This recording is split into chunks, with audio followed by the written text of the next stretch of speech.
This is a clip from a recent Pops live stream or video. Make sure you are subscribed so you don't miss the next one.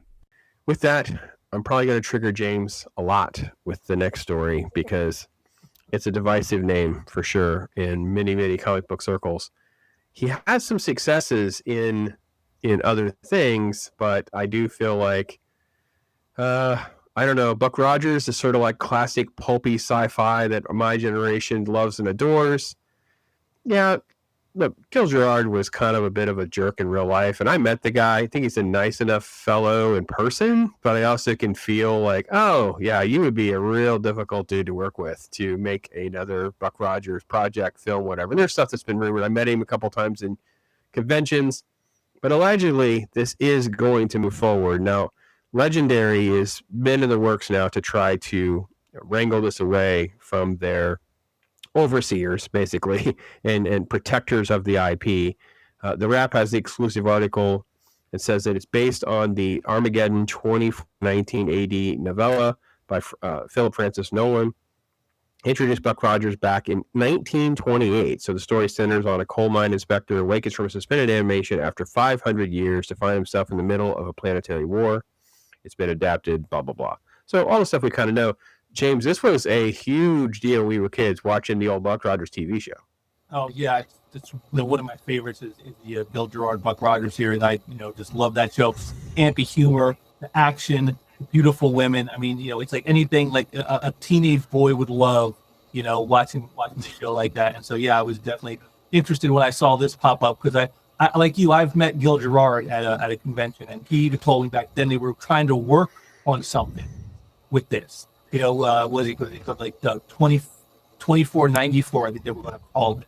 And I told him then, I'm like, I just hope that if they do it right. They give it the proper respect. Because I always loved your series because it had that perfect balance of like campy humor and like serious action. And I really like that blend. And I hope that, any future project with that would follow in that vein, because that's really where I think the character shines in that kind of a setting. And he said to me, he goes, well, I'm one of the executive producers going to be on it. And so definitely I will want that flavor myself. And so I'm hopeful on this one. Unlike a lot of other stuff I see out there. Yeah, I know that Zeb Wells on it. That's a little bit of a worrying thing, but I hope that if Gil Gerard is involved in this and some others who like understand what the character is, the type of story that's being told with him, I'm a little more hopeful on this one. This will actually turn out to be something worthwhile, not just for the new fans, but for the old fans too.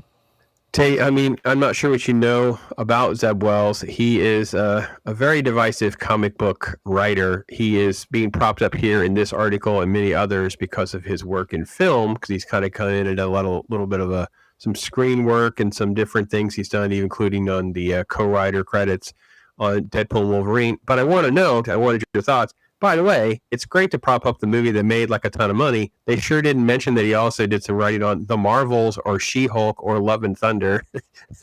So with all of that said, Tay, what was your thoughts on Buck Rogers adaptation?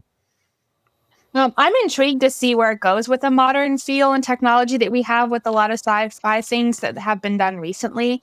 I don't know how it'll turn out. It all depends on the writing and how they do the episodes. That pilot's going to be one of the biggest things for them. If they don't pull off a strong pilot, I don't know if the series is going to be able to continue from there. I don't think, at least the articles that I was reading on it, I didn't see anything about a platform that they have set 100% as to where it will be taking place for the show. So I think that'll also kind of hinder an audience, or if they'll be able to push that. But I actually know Zeb from his comic book side more than I do anything. Obviously, I've seen the things that he's done for film, like the Deadpool and some of the Marvel stuff that he's worked on. But I actually learned about Zeb from the New Mutants comics. So I don't know if it's going to be his cup of tea, because this is definitely a different take on a classic character and a classic stories that he might lose a lot of people if he really screws it up. So we'll see where it goes, but it doesn't seem like it should solely be on him as far as pulling it off either. So we'll see what they do and where the casting takes us and kind of go from there. Yeah, I think all the articles that I'm reading, though, they're actually leaning into a film here, not another TV show. Just to clarify what you were saying, I think that they're leaning into doing an actual film. I don't know that this is all finalized. This is all very early stuff. It's some interesting news. I will note that, his Mutants thing may be somewhat received by some folks, but his Amazing Spider-Man thing, it died on the vine for me, man. I could not get past the Amazing Spider-Man thing. It was atrocious. James, Zeb doesn't have fans in the comic book circles, does he, my friend? Not very many. No, I can't think of anybody who really would champion his work. I mean, he may have done one or two little things people say were decent, but it's more along the lines of, like you said, the Spider-Man runs would probably be the nail in his coffin. It's like that's what he's going to be remembered for in the comic industry, and that would not be something I would want if I was a creative mind in the comic book industry, to have that be my calling card. Well, I just want to tell you, I kind of, with you guys, I'm very mixed on this. I think that what we're going to see now is, who they bring in to direct it and what the cast starts to look like. Because if we lose what, James, you were saying earlier about like the hot girl factor, you're really going to lose the part of it. Like it has such an interesting feel and flavor. And then if you move too far away from that, it doesn't work. Tay, what is your memories of even Buck Rogers, or do you have anything that sort of like sticks for you? I don't remember you guys really embracing this much at all, even when you were kids. Not really. And that was one of the things, is that it was definitely not my generation a whole lot, but you did introduce us to a lot of things. This, I don't recall a whole lot of any moments. It would definitely be something that I could probably sit down now and enjoy, just because I do enjoy a lot of those older like feel shows and the fantastic writing that was done on them. A lot of the newer stuff just doesn't connect as well as it used to when it comes to being able to keep that sci-fi genre going in a TV show, where it starts to drop off in the storyline and you just don't enjoy the characters as much. So I'm intrigued to see how this turns out, and hopefully it's done well. We want to obviously always stay positive whenever these announcements are made, but it's all going to depend on who they get to work on it. Yeah. Well, I don't know.